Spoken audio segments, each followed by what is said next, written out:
திருத்தணி முருகன் கோயில் முருகப்பெருமானின் 6 படைவீடுகளில் 5ஆம் படைவீடாக திகழ்கின்றது. தமிழகத்தில் திருவள்ளூர் மாவட்டத்தில் அமைந்துள்ள மலைக்கோயிலாகும் இந்த தலம். முருகப்பெருமான் வள்ளியம்மையை திருமணம் செய்து கொண்ட தலமாகும் திருத்தணிகை. ஆண்டின் 365 நாட்களை குறிக்கும்படியாக இந்த மலைக்கோவிலுக்கு 365 படிகளை கொண்ட பாதை அமைந்துள்ளது. அதுபோல அருணகிரிநாதர் பாடிய பாடல் பெற்ற தலமாகும். சங்கத்தமிழ் புலவர் நக்கீரன் இயற்றிய திருமுருகாற்றுப்படையில் இத்திருத்தணிகை கோயில் பற்றி பாடல் இடம்பெற்றுள்ளது. முருகப்பெருமான் சூரனை வதம் செய்த பின் சினம் தணிந்து வள்ளி தெய்வ யானை சமேதராக சாந்த சுரூபமாக காட்சி தரும் தலம் திருத்தணிகை. சினம் தணிந்த இடம் என்றதால் தணிகை என்று போற்றப்படும் திருத்தணிகை மலைக்கோயிலாக விளங்குகிறது.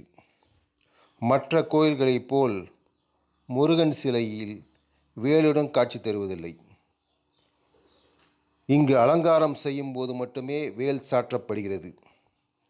முருகனுக்கு சக்தி தந்த சக்தி அஸ்தம் எனப்படும் வஜ்ரவேலுடனே முருகன் காட்சி தருகிறார். இடி போன்று ஓசை எழுப்பும் சூலம் போன்று வடிவத்தில் இருக்கும் இந்த சக்தி அஸ்தத்தை முருகன் இடக்கை தொடையில் வைத்து ஞான சக்தி பெற்றவராக காட்சி தருகின்றார். அதுபோல இந்த மலைக்கோயிலின் அடிவாரத்தில் சரவணப் பொய்கை என்ற புகழ்பெற்ற குமார தீர்த்தம் என்ற திருக்குளம் உள்ளது. பக்தர்கள் இந்த குளத்தில் நீராடிவிட்டே முருகனை தரிசிக்க செல்கின்றனர். தேவர்கள் பயம் நீக்கிய இடம் திருத்தணிகை. முனிவர்கள் காம வெகுளி மயக்கங்களிலிருந்து பகைகள் தணியும் இடமாக இத்திருத்தணிகை அமைந்துள்ளது. அதுபோல பக்தர்களின் துன்பம், கவலை, பிணி, வறுமை முதலியவற்றை தணிக்கும் இடம் திருத்தணிகை. கிரியாசக்தியாகிய தெய்வ யானையை திருப்பரங்குன்றத்திலும் இச்சாசக்தியாகிய வெள்ளியம்மையை திருத்தணியிலும் திருமணம் செய்து கொண்டதாக வரலாறு சொல்கிறது. முருகப்பெருமானை இந்திரன் ஆடிக்கிருத்திகை அன்றே பூஜை செய்து வழிபட்டதாக ஐதீகம். கல்கார புஷ்பம் என்ற மலரை இந்திரன் முருகனுக்கு சூட்டி வழிபட்ட தலமாகும் இத்திருத்தணிகை. அதுபோல இங்கே இந்திரன் முருகனுக்கு சந்தனத்தை அரைக்க தந்த சந்தனக்கல்லையே இன்றும் உபயோகப்படுத்துகின்றார். இந்திரன் மலரை கொண்டு வழிபட்டதால் பெரும்பாலும் மலர் காவடியே திருத்தணிகைக்கு பக்தர்களை எடுத்து செல்கின்றனர். முருகப்பெருமான் கோபம் தணிந்து அருளும் தலம் என்பதால் திருத்தணிகையில் சூரசம்ஹார விழா நடைபெறுவதில்லை. ஒருமுறை கர்நாடக சங்கீத மேதை முத்துசாமி தீட்சிதர் திருத்தணியில் முருகனை குறித்து பாடல் பாடியபடி இருந்தபோது முருகனே இங்கே சிறுவனாக வந்து முத்துசாமி தீட்சிதருக்கு அருள் தந்ததாக வரலாறு உள்ளது. அதுபோல ராமலிங்க வள்ளலார் கண்ணாடியில் திருத்தணி முருகனையே தரிசனம் செய்து அருள் பெற்றதாக கூறப்படுகிறது. மூலஸ்தானத்துக்கு பின்புறம் உள்ள சுவரில் குழந்தை வடிவில் ஆதி பாலசுப்பிரமணியர் இங்கு இருக்கின்றார்.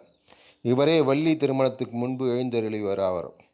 வள்ளியை யானை வடிவில் பயமுறுத்திய விநாயகர் ஆபத் சகாய விநாயகர் என்ற பெயரில் அருள் பாலிக்கின்றார். திருமாலிடமிருந்து தான் கைப்பற்றிய சக்கராயத்தை முருகன் மீது ஏவியான் தாரகாசுரன். அதை தன் மார்பிலே முருகன் ஏற்றுக்கொண்டார். பிறகு அந்த சக்கராயத்தை திருமாலிடமே ஒப்படைத்தார். இன்றும் திருத்தணி முருகனின் திருமார்பில் சக்கராயுதம் பதிந்த தழும்பை காணலாம். அதுபோல முருகனின் பாதத்தின் கீழ் 6 எழுத்து மந்திரம் பொறித்த இயந்திரம் பதிக்கப்பட்டுள்ளது. மூலவர் பெயர் சுப்பிரமணியசாமி. உற்சவர் சண்முகசுன். அம்மன் வெள்ளி தெய்வயானை. தலவிருட்சம் மகுடமரம். புராண பெயர் சிறுதணி ஆகும். இத்தகைய புகழ்பெற்ற திருத்தணிகையை சென்று வர நினைத்தாலே